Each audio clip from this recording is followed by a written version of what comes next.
할렐루야. 오늘도 참으로 좋은 날, 생명의 삶으로 시작하는 여러분 모두에게 하나님의 놀라우신 크신 은혜가 넘치기를 주님의 이름으로 축복합니다. 저는 오늘 요한복음 11장 1절에서 16절 말씀을 본문으로 나사로의 죽음이라고 하는 말씀을 전하기를 원합니다. 인생의 문제 중에 가장 무겁고 심각한 것이 있다면 아마 죽음의 문제일 것입니다. 오늘 본문은 예수님과 친밀한 관계였던 나사로가 죽은 사건을 기록하고 있는데요. 나사로가 죽을 병에 걸렸다라고 하는 것을 아신 예수님은 오히려 나사로의 죽음을 기다리십니다. 이러한 예수님의 행동을 보면서 우리가 깨달아야 하는 교훈은 무엇일까요? 첫째, 죽음도 하나님의 영광의 도구라고 하는 사실입니다. 나사로는 예수님이 사랑하시는 사람이었습니다. 하지만 예수님은 나사로가 중병에 걸렸다는 소식을 들으시고도 병을 치료하시기 위해서 곧바로 가지 않으셨습니다. 오히려 그의 죽음으로 하나님이 영광을 받으실 것이라고 하는 이해할 수 없는 말씀을 하셨습니다.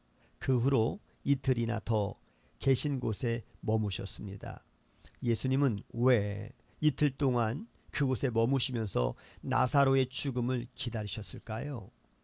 나사로의 죽음으로 하나님의 영광을 드러내기를 원하셨기 때문입니다.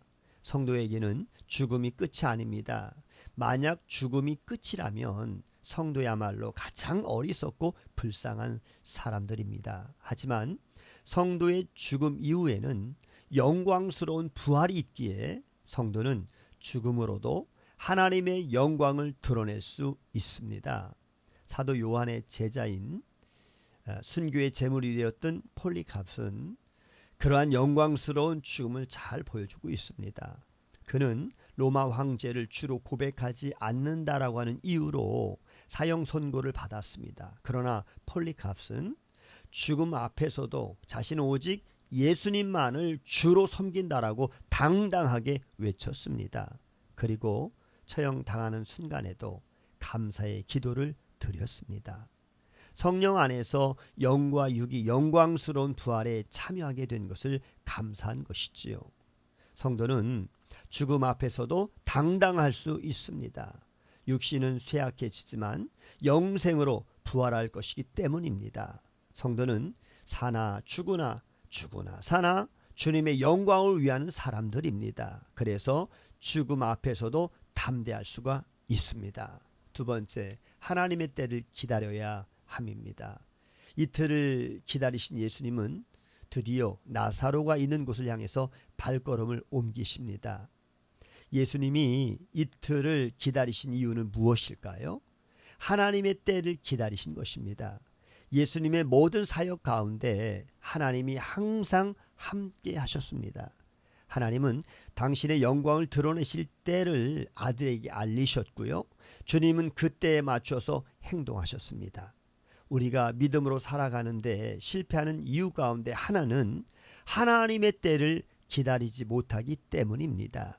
사울왕은 블레셋과의 전쟁을 앞두고 하나님께 제사를 드리기 위해서 사무엘을 기다렸습니다. 그런데 사무엘이 오기로 한 날이 지났는데도 오지 않자 사울왕은 조급해졌습니다. 그래서 자신이 직접 하나님께 제사를 드렸습니다.